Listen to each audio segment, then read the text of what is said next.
Hi, everyone, and welcome to episode 195 of the Tick Bootcamp podcast. The title of today's interview is Finding Purpose, an interview with Nic Turinski. My name is Richard Johannesson.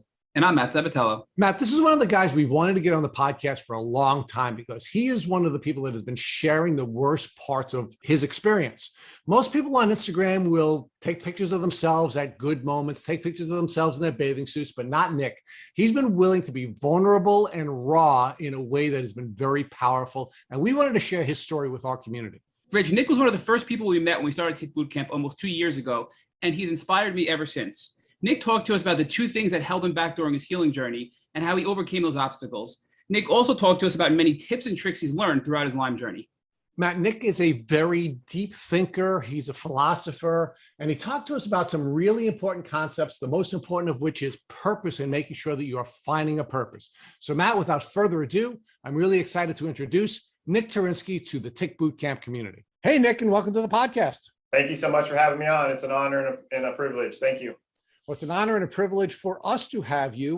We've been big fans of yours, at least on social, for a long, long time. And we've tried to get you on for a while, but I know you're a busy guy with a very busy podcasting schedule. So as sort of the unofficial philosopher of the Lyme community, we've been very anxious to have you on. And I know folks are going to be really excited to hear some of your deep insights. So Nic, why don't you first talk to us about where you are currently living and where you grew up? I currently live in Eugene, Oregon, and I was born and raised in Pullman, Washington, which is right on the border of Idaho. Okay. And Nic, talk to us about your childhood. What was your childhood experience like? What was your educational experience like? And what kind of activities did you participate in, of course, before you had gotten sick? Had a really good childhood. Was raised on sports. I was a basketball player my entire life. We did outdoor activities. My family was very big on not spending money on material goods, but spending money on experiences, journeys, and trips. So we were always camping, hiking, snowboarding. So just really, really active life. But luckily my mom and my dad always, emphasized the mental and spiritual side of life. My dad was very good at, I was a really good athlete, but my dad was very good about perspective and, basically telling me I'm not special just because I could shoot a ball through a hoop. And, but yeah, just really, really active, really good home life. My mother became schizophrenic when I was 14. That was kind of a big hurdle in my life. But other than that, it was a really, really great upbringing. And yeah, it was lots of outdoor activity and physical exercise and fresh air. So Nic, what was your educational experience like? Meaning in the community where you grew up in, did you receive a really solid educational experience and an enriching educational experience? Yeah, so Pullman, Washington is actually Washington State University. And so it's actually it's usually in like the top 3 public high schools in the state. So yeah, it was I always excelled in school, and it was a really good public education in Pullman, Washington, due to the university. Lots of professors, kids, and I love university towns. For me, the thing I love about universities and university towns is people are there to better themselves and improve their lives in some sort of shape or form, mentally with the schoolwork, physically at the rec centers. And we literally lived at the Washington State University Rec Center. We would play basketball for 8 to 10 hours a day. And it was a blessing being raised in a small college town where we didn't really have all the bad stuff of the city, but we had access to a Pac-10 university facilities. Pac-10 schools would come play sports. They'd have big concerts. So it was a really big blessing to be born and raised in Pullman, Washington. We're actually moving me back there in about 6 or 7 months. So Nic, talk to us about what you envisioned for your future when you were growing up and having these enriching experiences, both at home and in your educational environment. My original dream was to be an NBA player. Like I said, luckily my dad, he never told me I wasn't going to make the NBA, but he was always really good about saying, your mind and your spirit is, what's going to make you in this world. So, originally I wanted to be an NBA player. And then after that, my dream was to be a park ranger. Yeah, so my original dream was to be an NBA player, and then after that, I wanted to be a park ranger. So Nick, you have a lot of outdoorsy experiences. You said that you had parents who were very much in support of having an experiential upbringing, and you were living in a community where you had a lot of outdoorsy experiences. Tell us what you knew about ticks and tick diseases, either from your educational experience at school or from any cultural experiences you received through your family. I unfortunately didn't know anything about tick-borne illnesses until I figured out when I started doing my research on my symptoms when I was like 26 or 27, and the Lyme disease kept popping up. That was actually the first time I was ever really introduced to it. So Nick, you went on to college and you majored in environmental science or an environmental science. So talk to us about where you went to college and what your major was. Yeah, so my undergrad was environmental science. I bounced around a lot. I originally moved down to Oregon and worked in hotels for a year, and I got my residency. And then I attended Portland State University, in-state, Oregon State, and then I went back to University of Idaho to finish up my undergrad in environmental science. So you went to three very good schools, and you were majoring in environmental science. So is it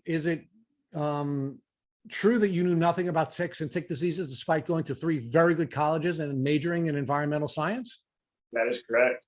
There was no mention of Lyme disease, ticks, or anything anywhere along my journeys of education. Now, Nick, you were also planning at one point in your life to become a park ranger. During any of the work that you did to prepare yourself for that career, did you ever learn anything about ticks or tick diseases? No, and like now that you mention it, I look back, it's pretty astonishing. So now, Nick, you then went on to graduate school. Talk to us about where you went to graduate school and what your major was in graduate school. So I went to graduate school at Portland State University, and my major was geographic information systems, which is more or less digital mapping. And I really like mapping. It's it's similar to art a little bit. There's an art to it, and it's a very visual thing. And like I said, so basically my body was giving out. I still didn't know what was going on. I just knew I had to do something where my legs were just in so much pain and swollen all the time. I knew I had to do something to basically do a sedentary job where I can support myself. So Nick, talk to us about when your symptoms first started to present and what impact those early symptoms had on your life. Okay. Well, looking back, there was two spells when I was a kid that I had issues, but we didn't know what it was. But most of the time when I was a kid, I was very healthy. So I basically got really, really sick when I was like 18 years old. So I moved out of home. I moved down to Portland, and then basically I got an injury playing basketball, and I hurt my leg, and it just I think due to the change in the diet, the stress, and the injury, it was basically the perfect storm for it to take a hold of my life. And then basically I started getting vertigo, really bad joint pain, loss of coordination. It was basically like I went from the dunk of basketball to like I could barely get off the couch. So Nick, we talk about immune disrupting events on this podcast a lot. It's one of the things that we learned from Dr. Bill Rawls. And in many cases, what happens is somebody is managing the various pathogens that are in their system when they get bitten by a tick. And then there's an immune disrupting event that will cause their immune system to lose the ability to manage these pathogens, and the Lyme will take off. Do you believe that's what happened with you at that stage in your life? Yeah, I believe it was the trauma from the change in the diet, the stress of my mom's mental illness. I think were big traumas for me. When you say changing your diet, what was the nature of the change in your diet and why did you make that change? Well, I just moved out from home, and I was raised on super healthy food, and I just kind of started eating out all the time. Just being an 18-year-old kid, and I went from super healthy food to eating out. I still ate healthy-ish. I ate healthy 2 or 3 times a week, but I went from a very healthy homemade diet to eating out. When you say eating out, were you eating like fast foods and just sort of eating the kinds of things you shouldn't be eating, Yeah. Or was it something different than that?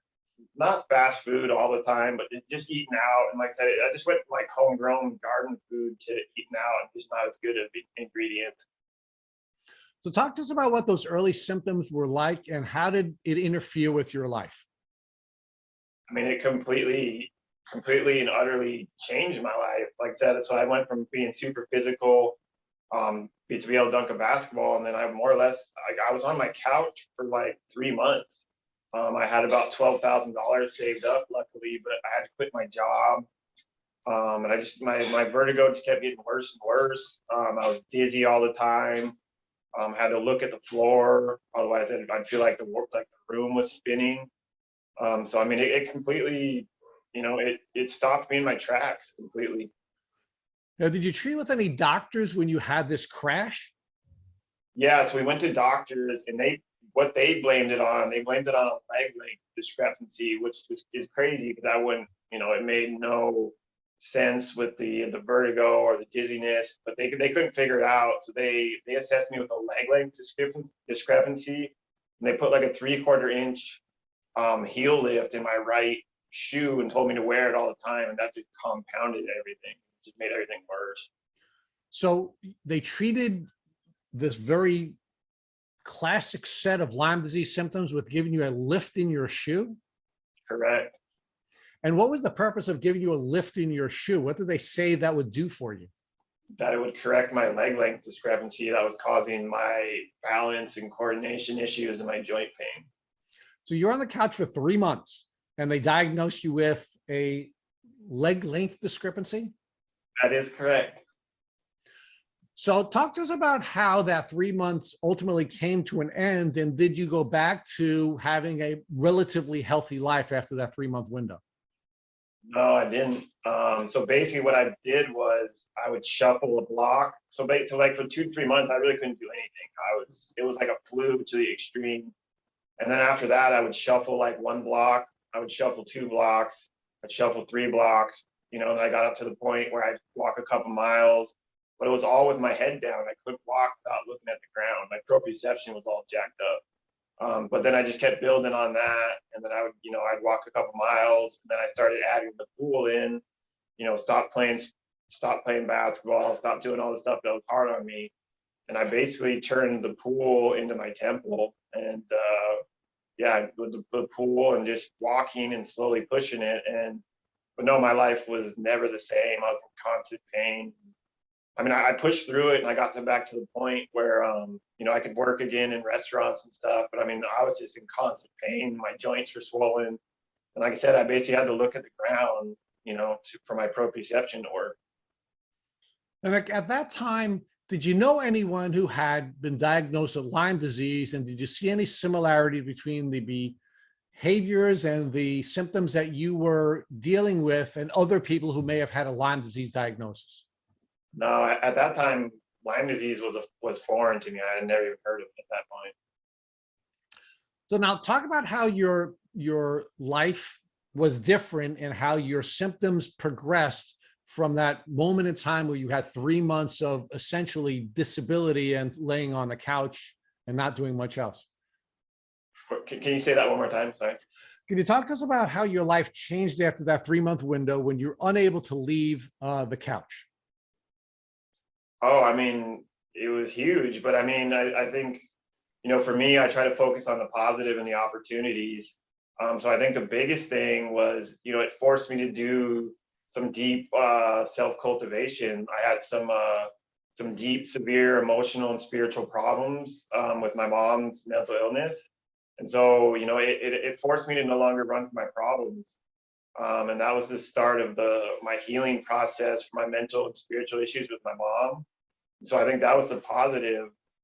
But I mean, physically just, shut down and severely depressed.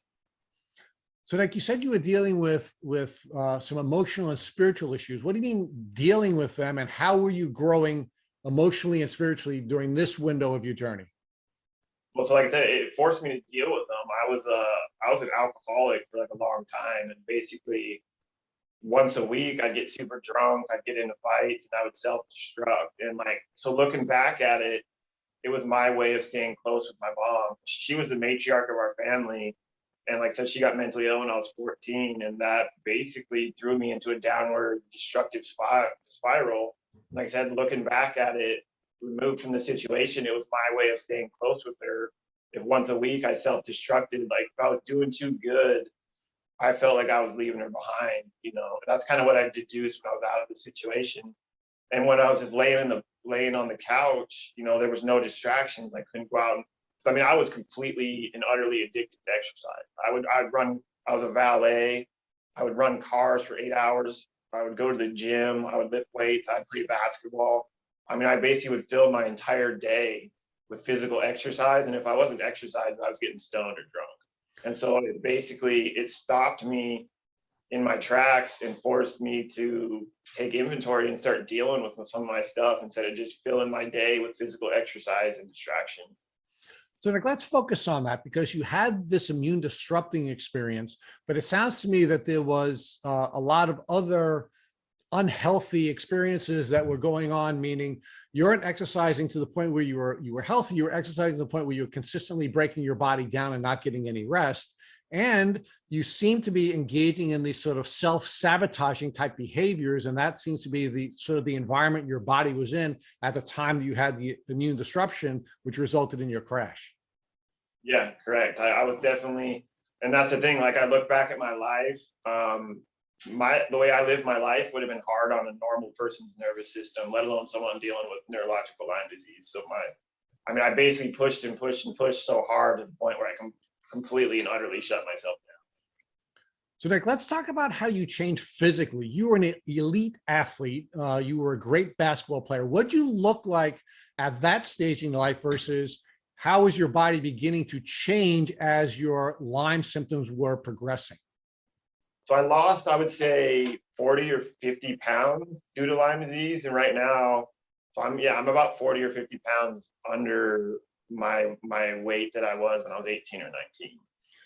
So Nick, you didn't receive your diagnosis for Lyme disease until you're 26. So talk to us about how your symptoms developed between the time that you had your first crash and you were stuck on the couch for 3 months to the time when you finally got your diagnosis at 26. Okay, yeah. So like I said, I basically just slowly kind of worked my way out of it a little bit, just like I said, by shuffling, because I'm big on incremental stuff, because I'm an athlete. So like I said, incrementally, 1 block, 2 blocks, 3 blocks, getting up to the point where I was a couple miles. And then basically, I was just always in constant pain, and I was always dizzy, and I was always looking at the ground. And honestly, one of the hardest parts about looking at the ground is it's impossible to have any confidence. And then this is one of the hardest things about this journey is like I was raised to thrive and be confident, and then here I am just using all my power just to look at the ground to walk. And so basically, it was every day was just a struggle, and it was just the determination of will to keep going. So Nick, during this time before you got diagnosed, was there anything that you found that would help you with your dizziness or your inability to move your head around? No, I honestly thought like I'd done too much drugs and alcohol. That I didn't. That wasn't like kind of what I can attributed it to, because they didn't even mention Lyme disease. I didn't even know about it. I thought maybe I'd done too much drugs and alcohol, and like my brain was fried out.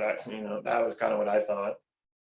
So give us an idea of the time frame from the time you first started getting your symptoms until the time you got diagnosed. How many years was this? Like 8 to 10 years. And throughout this 8 to 10 year window, nobody ever suspected Lyme disease or tick-borne illness or anything other than this leg syndrome and potentially psychosomatic. Yeah, and then that was the thing they harped on a lot. Since my mother's mental illness, they tried to say it was psychosomatic. They tried to say I was developed schizophrenia, because that's what she has. She's a schizophrenic. And so, yeah, there was a lot of blame on that. So talk to us about how Lyme finally came into the picture when you got your diagnosis. So for me, I kept Googling loss of coordination, joint pain, and vertigo, and it kept coming up Lyme disease. And it kept coming up. And then I was seeing a chiropractor, and I went into him and I said, I think I have Lyme disease. And he said, no, there's no way, you're too healthy.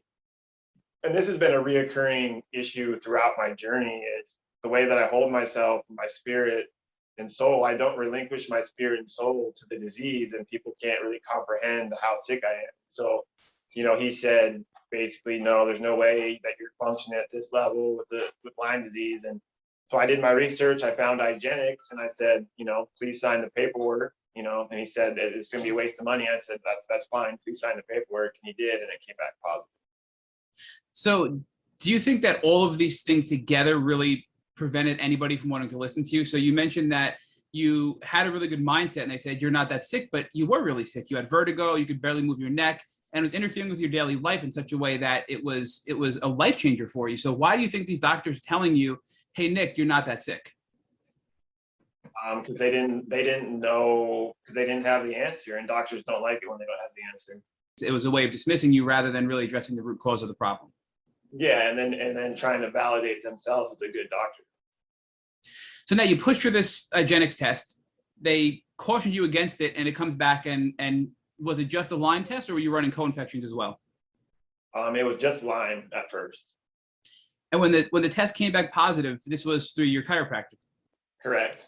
I'm curious to hear what your chiropractor said when you got the results. Something along the lines of like, way to stay on your own health or something like that. So now I'm sure at this point he would refer you to somebody else to now get the proper treatment for Lyme, since it wasn't his specialty as a chiropractor. Correct. So what doctor did you find next, and talk to us about that journey with your doctor now to finally address the Lyme disease? Okay, so I saw a man called Dr. Newman in Vancouver, Washington. He's dead now, rest in peace to his soul. It was a disaster. It was an absolute disaster. So once again, they didn't believe, he couldn't comprehend how much I could push through things. So he underestimated how sick I was. He started me on 3 antibiotics and then Plaquenil. And then basically I lasted a month, and it gave me a severe seizure. And then that's what originally put me on my walking aids. And then the thing that was really disappointing to me is I was on no prescription pills at all. And he told me he wanted me to put me on 2 or 3, and basically said that, they would get me better and they'd take me off. He didn't like force me, but he said he highly recommended it. And then so basically he put me on 2 or 3 meds that I wasn't on for symptoms, gave me a seizure, and then he ended up dying like 3 or 4 months later. Do you recall any of the 3 antibiotics that he prescribed you, what they were? So like I said, I remember Plaquenil, and then I want to say it was, what was it? I think it was, minocycline, I believe, was one of them. And I can't remember the other ones. It was too long ago. So Nic, you said something that when you went on this medication, you had a seizure. So was this the first seizure that you ever had as a result of taking the medication? Correct. Yep. Looking back now, what do you think triggered that seizure? Do you think that your body was just so sick and you treated too aggressively, and therefore your body became toxic from the kill protocol, and that resulted in your body having a seizure? Yes. So if I did it again, I would go way slower, one at a time, instead of taking, I think doing a rifle instead of a shotgun approach, because who knows which med did it or what. So, they gave me 4 meds at once instead of doing 1 at a time. Yeah, if I did it all over again, I would treat way less aggressively. And I think keeping your spirit and your soul and your quality of life is imperative in a long, long journey like chronic Lyme disease. So you also mentioned, Nic, that it affected your walking when you took this medication as well. So give us an idea as to how this impacted your life even further when it impacted your walking from these medications. Well, yeah, so like I said, it gave me a seizure. My body just shut down, and like I basically fell over on the floor, and then I drugged myself to bed with my arms. I believe I stayed in bed for like 2 or 3 days. We got the antibiotics out of me, obviously, and then it calmed down a little bit. And that's basically, then I started using a walker, shuffling around the house in a walker. And yeah, I was never the same after that first seizure. It really damaged me. So I at that point, we let doctors be for a while. And then I got myself back in the pool, and we just started rebuilding myself. And then I got back to my pool routine.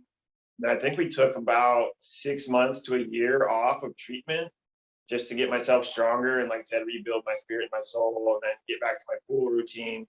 And then we actually tried a natural therapy in Coeur d'Alene, Idaho. I think it was Dr. Smith. He's a chiropractor, and he does the magnetic treatment. And he supposedly cleared me, but that didn't work for me, unfortunately. So it was a natural magnetic treatment was what we tried next in Coeur d'Alene, Idaho, and it didn't work out for me, unfortunately. So a couple of follow-up questions on that, Nic. So when you say we, and you keep referring to we, is it who was helping you at this time navigate your health? My family and I. So you also mentioned now the magnetic therapy. So is that bioresonance? Is that the type of natural medicine you're referring to?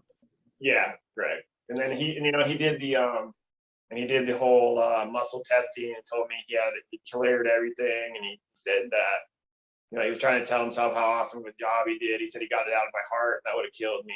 Basically, I'm not a big fan of the muscle testing. Like I don't ever really want to be muscle tested ever again in my life, to be quite honest. So when they did muscle test you to determine what was impacting you, and then to determine that you were Lyme free, what was the treatment? Were they tinctures of various herbs? Well, no, he was just basically placing magnets on certain parts of your body. And what's the idea behind that, Nic? So is the idea that these magnets are going to kill the bacteria because of the magnetic wave and the frequency? Yeah, but I also think it was like supposed to be awakening your immune system too, I believe. But this did not work for you, and in fact, it sounds like you continue to decline as a result of this treatment. Correct. It did absolutely nothing for me, unfortunately. It was basically $5,000 flushed down the toilet. But it was a good trip going back home and seeing Lake Coeur d'Alene.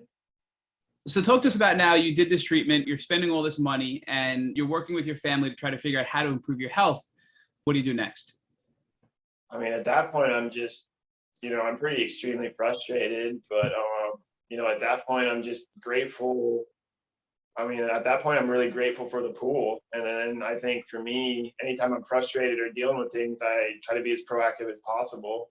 So I focused on my pool routine, going to the pool 6 days a week, and doing what I could to build myself up. And, looking back, the pool kept me out of a wheelchair, and, the pool will get me out of this wheelchair too. So how long ago was this when you got your diagnosis? Oh, so 14 or 15 years ago. And talk to us about how your health either improved or declined now that you were using the pool, the bioresonance failed. It was still going down. I think the pool, yeah, without the pool, I mean, I can't imagine how bad I was. But no, my joints were becoming more and more swollen. The vertigo was getting worse. The loss of coordination was getting worse. I mean, basically without the support of the water, I mean, it was getting really hard. So why do you think the pool was such an effective strategy for you? Yeah, I mean, low impact, gets the gravity off you. It really helps out with your lymph nodes. And I mean, yeah, for me, it was just the only place I could do with any sort of confidence I could walk without feeling like I'm gonna fall over. And I just did lots of range of motion exercises. And I mean, I think the pool can pretty much save anyone if there's certain points, like right now I'm not strong enough, but if you're strong enough to get into the pool, I believe you can pretty much rehab almost anything. So Nic, did you do anything else throughout the last decade plus of your treatment journey that was beyond the antibiotics to magnetic therapy? Did you do any herbals or any other sort of alternative treatments? Yeah, we played around with herbs a little bit, but not very much. And then so now, yeah, we played around with herbs a little bit, and now we're back to antibiotics and a little bit of herbs, but mostly antibiotics has gotten me the most success recently. So from an herbal standpoint, were there any herbs that you felt were helpful in your journey? I mean, I think Bacopa, I think is probably the most helpful, but that's like for cognitive and really helps out your cognitive ability. Bacopa is a good one, I believe. So for those that are listening and are struggling with brain fog and the cognitive decline that comes with Lyme disease, Bacopa would be a good recommendation for an herbal treatment to help combat that, it sounds like. Yeah, and then I think, yeah, for people with cognitive issues, I think the biggest thing that helped me is the Wall's Paleo Diet. It's WAHL. She's a doctor out of Iowa, and she had MS, and she cured herself with diet. And I've been on the Wall's Paleo Diet for about 2 or 3 years. It's basically just a lot of organic vegetables, organic meats, and lots of really good fats. I really believe that is probably one of the most advantageous things to my mental function and cognitive abilities that there is. So that Wall's Paleo Diet will help you with cognitive, but also is part of your healing journey in general for Lyme disease. Correct. And I mean, everything starts and stops with your brain. And so, I mean, if you can get your brain healing, I think so. I think the Wall's Paleo Diet, the getting up to the therapeutic dose on antibiotics. And I think another thing that really helped me was transferring to breathing through my nose only. Nic, I want to get to a couple of things you're talking about. I just want to catch up with your current healing journey at the moment. Were there any other herbs noteworthy to recommend to our listeners that you felt were helpful in your journey besides Bacopa? I would say Bacopa is probably the most helpful for me. Okay. Maybe like Valerian Root, I guess. And what did Valerian Root help you with? Anxiety. And then honestly, I mean, for me, if you want to talk, like, I think CBD, I do a lot of CBD. I think CBD is the best thing there is for symptoms that's non-pharmaceutical, in my opinion. So I think that's a really important topic, Nic, is anxiety and allowing your body to sort of calm down when you're so overwhelmed from chronic Lyme disease. And many people get prescribed these addictive medications, which again, you need what you need. And I think there's a time and place for all medications. But do you think Valerian Root is a good first step for somebody struggling with anxiety before stepping into the pharmaceutical world to give that a shot to see if it can help them? Yeah, for sure. Because like the one thing like my issue with the pharmaceutical world is I don't really believe most medicines do anything past a couple months, and then they basically, people get confused. So if you get on a medicine and you become dependent on it, you feel bad when they take you off of it if you don't taper off correctly. We get it confused that the medicine's doing something. That's not doing something, that's a withdrawal. And so for me, I mean, they put me on phenytoin for seizures. I was taking 3 seizure pills a day. I've gotten completely off that. I'm feeling better. I've gotten completely off the benzodiazepines, completely off those, feeling better. I was only on opiates for like a month or two. That was I felt the worst I ever felt when they had me on opiates for a month or two. And that was just a very low dose. And so for me, like I said, I think they don't really explain to people. Like I said, I don't think there's certain medicines, obviously, but in my opinion, most medicines, after a couple months, they're not even doing anything. You just become dependent on them and you feel horrible if you don't take them. So based on your experience and your journey, Nic, what tools have you felt were the most appropriate to actually help you heal rather than band-aid you or make the problem even worse by masking them with this medication? Tools? So for me, getting up to a therapeutic dose of the antibiotics. And then for me, the number one tool for anything in my life is mindset. Everything starts and stops with your mind. So Richard's going to get there with you shortly. I just want to also ask you, as far as antibiotics are concerned, what antibiotics are you on now? You mentioned that they're having a very positive impact in helping you heal. Do you know what antibiotics you're currently taking? Yeah, so we're on Malarone for Babesia, which is not an antibiotic, that's a malaria one. But we're slowly getting off. We're almost off that because we think we have Babesia mostly under control. And then so for Bartonella is the one that we've been going after the last 6 months. And so I'm on Zithromax, a quarter of a pill every day. And then I'm on a full pill of rifampin every day. And so when I originally started taking Zithromax for Bartonella, I could barely tolerate like 1/16 of a pill. I mean, it put me in the ER, and then, then we stopped, and then, it was brutal. The Bartonella did not want to die. Like I could literally tolerate just like a speck of it would just throw me just completely out of loop, and then just slowly going very, very slow and steady. Eventually it just started wearing down, and then I could get up to the therapeutic dose. So Nic, do you think that the current treatment that you're on, the Malarone, the Zithromax, and the rifampin, have allowed you to come off of the benzos, the seizure medication, and the opiates that you were taking? It's sort of allowing you now to actually heal instead of put the Band-Aid on, in your words. Yeah, for the most part, but I started getting off a lot of those even before I got up to the therapeutic dose. But you were still working on gradually with the 3 drugs that you're on today, correct? Yeah.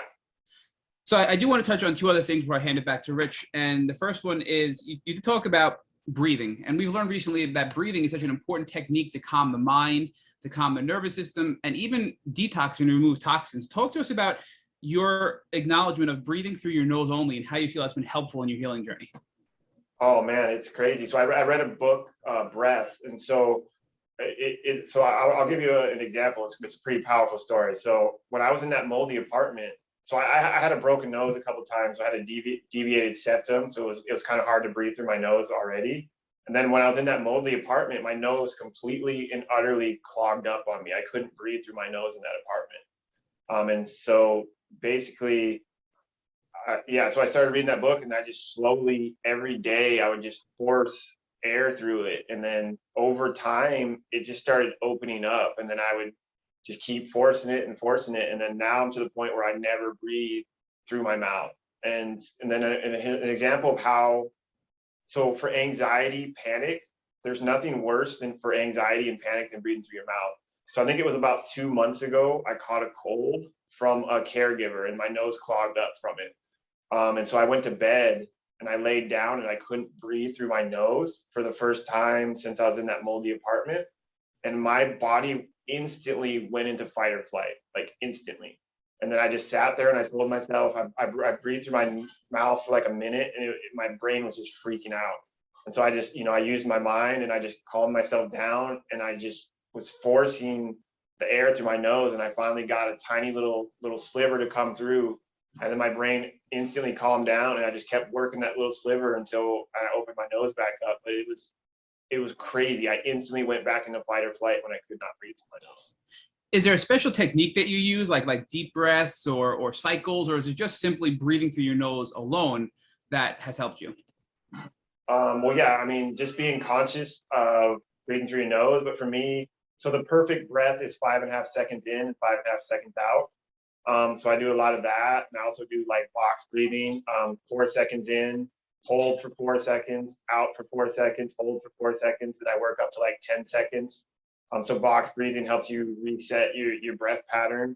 But I mean, I think ultimately just being conscious that you breathe always through your nose and working up to the point where you can do 5.5 in and 5.5 out. And then also just slow, calm in and out, not these, like you can force the exhale, but the inhale is just be slow and calm. And like a lot of the things they teach about breathing is actually incorrect. So Nic, when did you learn that you had Babesia and Bartonella as well? So the first test you mentioned was just through Hygienics for Lyme. When did Bart and Babesia come into the picture? That was probably about 3 or 4 years ago when we joined up with my current Lyme doctor I'm working with now. Do you think one of the reasons you didn't heal, or one of the reasons that you were being held back from healing, is because traditional antibiotics don't treat Babesia and you needed some sort of anti-parasitic or anti-malaria drug to help treat the Babesia?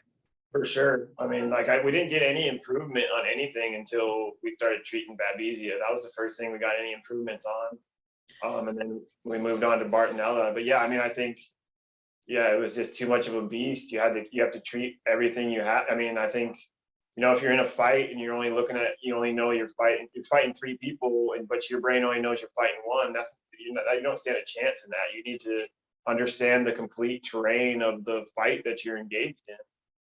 Yeah, I think that's an important note for our listeners, that if they are suffering from chronic Lyme and they are treating the Lyme disease and they're not getting better, that Babesia could be a potential problem holding them back. And there are different drugs and therapies to use to treat Babesia versus Lyme and Bartonella and other co-infections. So Nic, I do want to also, you did mention the mold in your apartment. So talk to us about that scenario and how the mold impacted your health.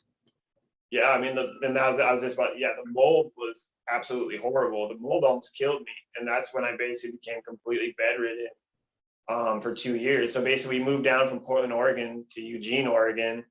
At that point I was still on my forearm crutches. I was still going to the pool 6 days a week. I still had all the vertigo and all the issues, but I could still live, I could still drive.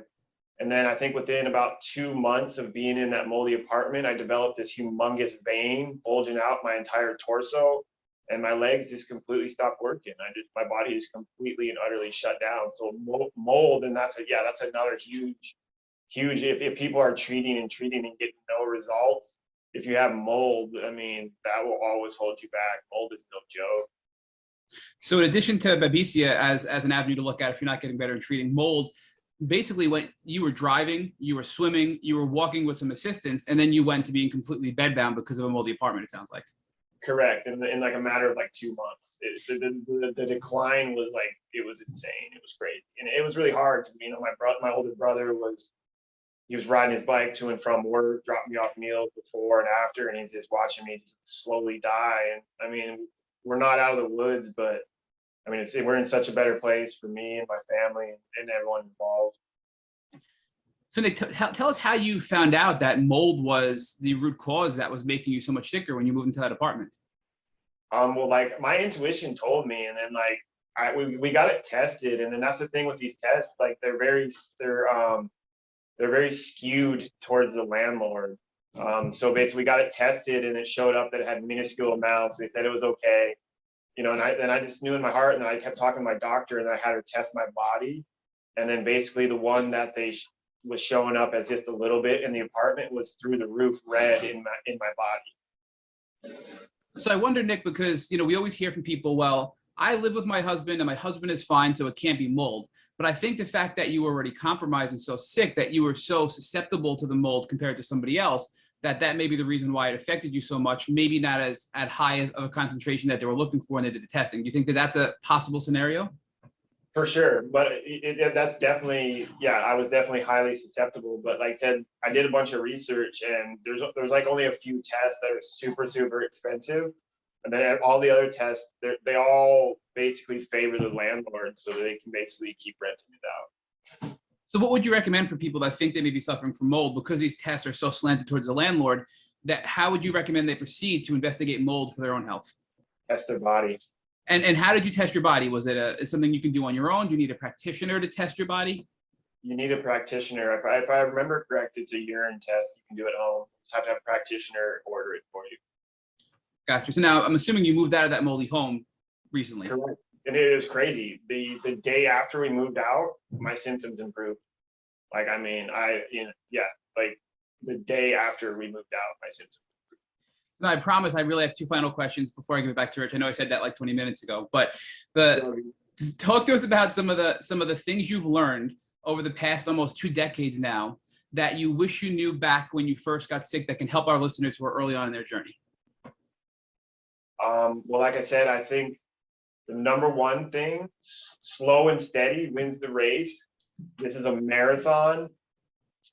Hold on to your spirit and your soul like no other. Do not relinquish your spirit and your soul. Have a purpose and a passion outside the disease. Go very slow, because you can't just bomb it and get out. I mean, you have to keep the little bit of quality life you have. Slow and steady. Keep a purpose. Keep your passion outside the disease. And give us an idea of the things you're doing now since you moved out of that moldy apartment that you weren't doing when you were completely bedbound, and what you see in the future as far as how you're going to continue to heal and treat yourself to continue to get over this chronic Lyme disease. Okay. Well, like right now, the electrical wheelchair changed my life. So when I was completely bedridden, now I'm out of my bed like about 4 to 6 hours a day.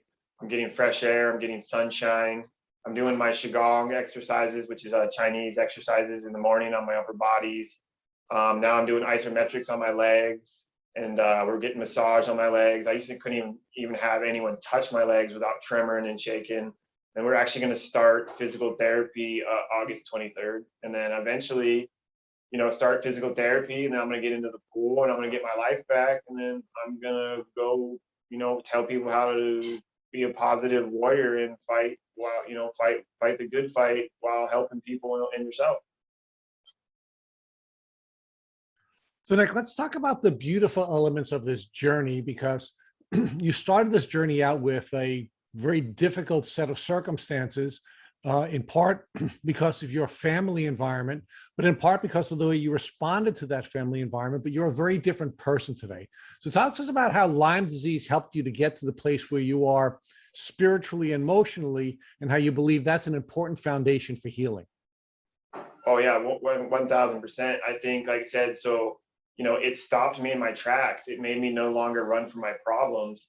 And I think the biggest blessing and opportunity that came from it, like I said, was my whole life, I think I understood. I was always good at school, understood the spiritual thing, but I just, like I said, I was just addicted to exercise, and it basically took away the distraction and forced me to do meditation, and just, I think, just like I said, I think the opportunity to take inventory, slow down, reflect, and look inward instead of outward.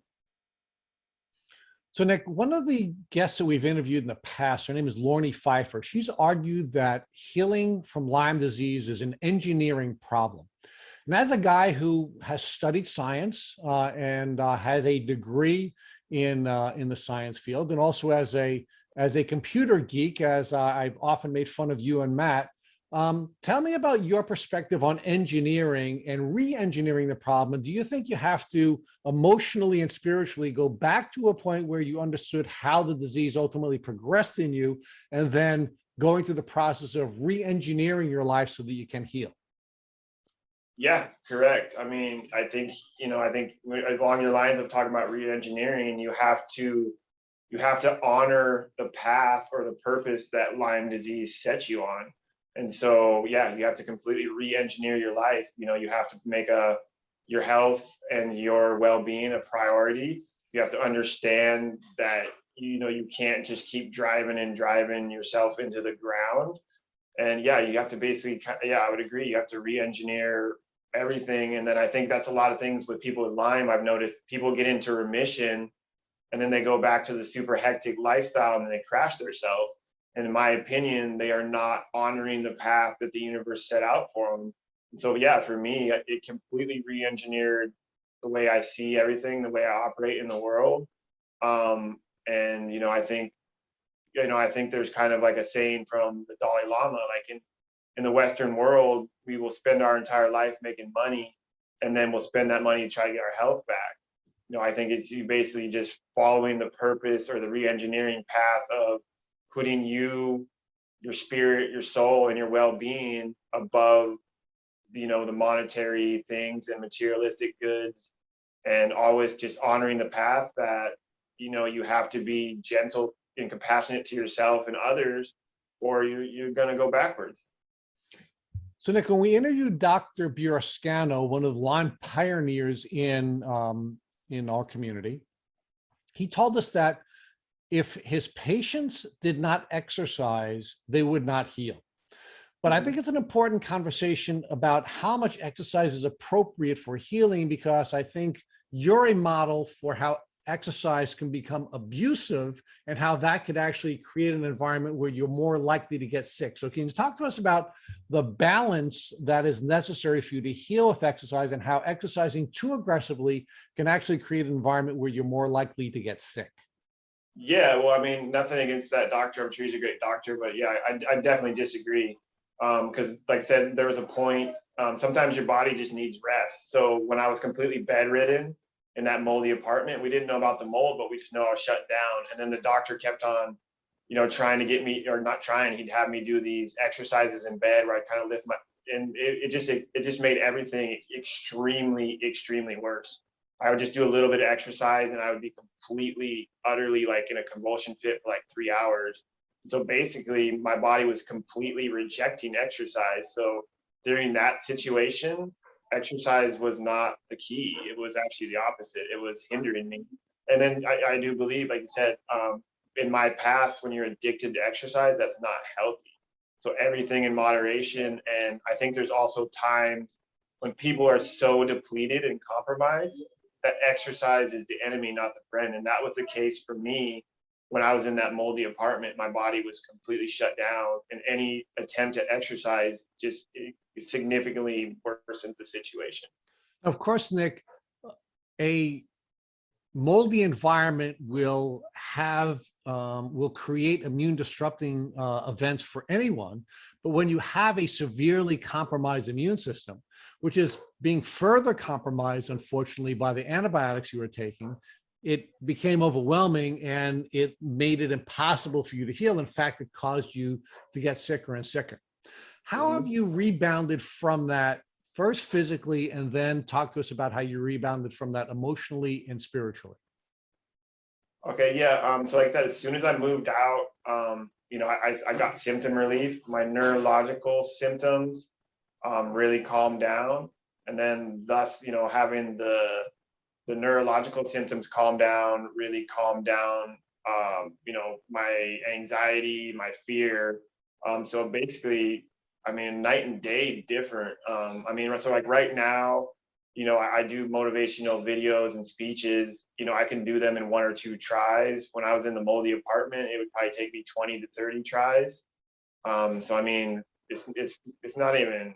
This is night and day. I mean, I was really good at pushing through things, but my cognitive ability is so much better. My spirit and my soul, so much in a better place. And I think, I'm still working on this. And I think so mental immunity to me is key. Mental immunity is, how we react to things. There's something that happens, and our reaction can either be based off emotions or rationale, or rational thought. And so, I've been able to, I'm sure, as Bartonella, I think Bartonella is the ultimate teacher for controlling your emotions, because, one of the main symptoms is emotional irritability or instability, and to me, it got to the point where if someone, if something went wrong and it upset me, I would have a physiological horrible response.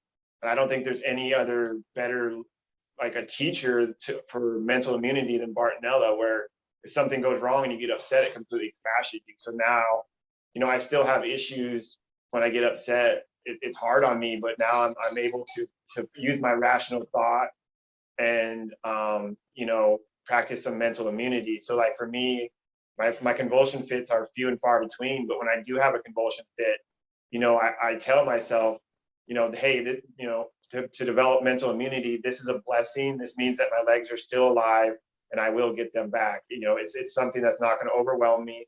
I can handle this. And so basically trying to make peace with things and develop some more mental immunity. Nick, what is it about Bartonella that puts you in a position where you have difficulty, or a person who has Bartonella will have difficulty with staying in a cognitive thought process rather than an emotional thought process? Well, so for me, the only way I can explain it, so if, like, everyone has emotional reactions to things that go wrong in their life. But so a normal person who's healthy, or I shouldn't say normal, I should say a healthy person, maybe they'll get a pit in their stomach for, 30 seconds or 60 seconds. I would literally go, my legs would just start, I would just go into convulsion fits if my emotions were triggered. I mean, it was crazy. I mean, you could literally yank me around like a freaking puppet by my emotions. Nick, now, despite being really sick for a long time, you've decided to take responsibility for other people, and you make a number of different really powerful videos, and that's what attracted me and Matt to you long ago. We've become big fans of yours because of all of the inspirational work you're doing. So talk to us about why you feel compelled to help other people in the community when you're having so many difficulties going through your own health battles. Well, yeah. Well, for me, first and foremost, I'm a sheepdog. That's how I was raised. So I feel like it's my responsibility. Not everyone has the tools that I was implemented in my life, and not everyone knows how to fight like I do. So I believe it's kind of my responsibility. But on another note, I think perspective. Anytime you're facing hard times, if you can put your perspective to one of compassion and empathy for other people who have it bad, first and foremost, that gets you out of your self-pity, breaks that negative cycle of self-pity, and our brains will reward us because we're interconnected to help each other. And so it helps me, but ultimately I feel a responsibility, because like I said, I do believe in a path and a passion that was picked out for me, and I have to honor that. And I'm not gonna lie, there's days where it's hard, and sometimes I want to shut it off. But I feel, like I said, I feel obligated. And for me, as long as I have a rule. I mean, I don't think it's negative if we're talking about a problem, if we're trying to solve it. But if you're coming to me for self-pity, no, I don't do that. But I'm all for solving logistics, but I'm not here to give pity to anyone, or I don't want pity myself. So Nick, you've put up some really raw videos. You've put up videos when you were convulsing, when you were seizing. Talk to us about why you were willing to be that raw and that open with folks who you've never met. Well, to be quite honest, at that point, we didn't really know. I mean, I always knew I was going to make it. I always knew in my heart I was going to make it, and I will make it. But my parents, my family was concerned, my friends were concerned that I wasn't going to make it, and I didn't want it to be for nothing.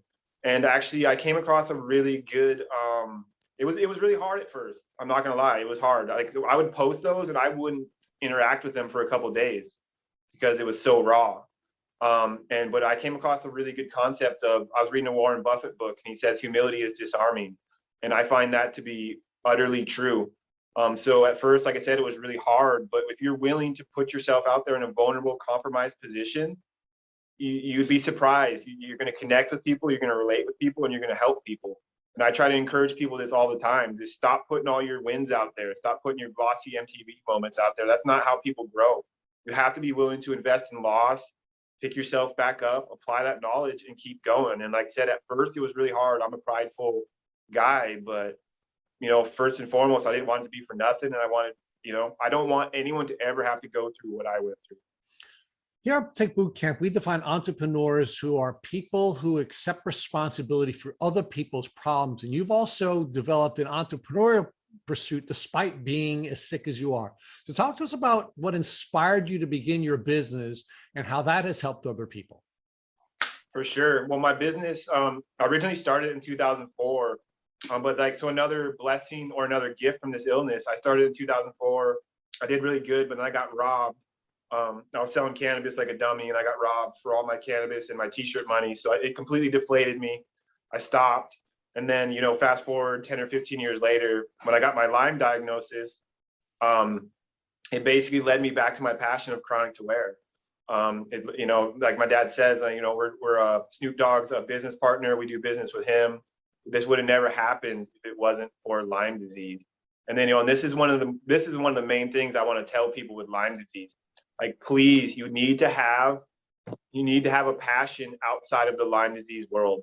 And I don't care what it is, if you want to do macaroni sculptures, painting, but it just needs to be a long-term passion that you can work on. And then anytime those negative loops come, am I ever going to get through this? Am I ever going to make it? Use your passion as a rudder to bring your thoughts back to positive waters. So for me, when days were really bad, I would just lay in bed. So for me, I had half an hour a day. Now I have an hour a day to work on my business. But when I'm not working on my business, I'm sitting in my bed. What color do I need to change the designs to? What do I need to do to get this project done? Instead of sitting and going around, like, what if I never get through Lyme disease? And anytime my rats start racing, right back to my designs, my passion, what do I need to do? And you just use it as a rudder to break those negative loop cycles. So Nic, let's focus on that a little bit more, because one of the things that we spend a lot of time thinking and talking about is identity. And one of the things we've really enjoyed about following you for as long as we have is not only your vulnerability or your willingness to be vulnerable and raw, but also your identity. And you are one of the people who's clearly not taken on the identity of a victim, and you've clearly not taken on the identity of somebody who is allowing Lyme disease to define them. So talk about how your passion, the importance of having a passion and having a business, has prevented you from taking on this identity of a Lyme disease victim. Well, yeah, I mean, it's all about a purpose. I mean, human beings, that's what we're here for. We need to learn, we need to grow, and we need to have a purpose to the day that we die. And I think that's, like I said, I think that's one of the sad things. And that's, to me, that's what a Lyme warrior is. You do not relinquish your spirit and your soul to the disease. That's what a Lyme warrior is, in my opinion. And I think, unfortunately, a lot of people, that's what they do. They think, this is it. I'm going to relinquish my spirit, my soul. The essence of every single human being is our spirit and our soul. I got deathbed perspective in my 30s that I get to apply to the rest of my life. And yeah, your spirit and your soul, you cannot relinquish it to the disease, because that's what it wants. It wants you to give up, and it wants you to feel sorry for yourself, so it can basically run amok and do whatever it wants. And you need to keep a purpose, you need to keep learning, you need to keep growing. And I know that's hard for people with cognitive stuff. And so, like, for me, I'm big on reading. Reading breaks the negative loop cycle, but I understand, like, if you can't read, positive affirmations. I'm healthy and strong. I love myself, all day long. Just keep saying it. Keep saying it. Like, I'm proud of myself. I'm getting my legs back. I'm healthy and strong.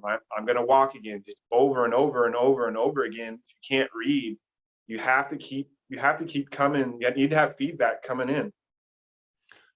So Nic, one of the things that Matt wanted to make sure we talked about today was your Lyme Warrior t-shirts and sweatshirts. Matt has purchased many of them and he's proudly wearing them on many of our podcast episodes, as you are today. So can you talk to us about your Lyme Warrior t-shirts and sweatshirts, and how can folks locate you and your business if they're interested in purchasing these powerful t-shirts and sweatshirts that you're producing?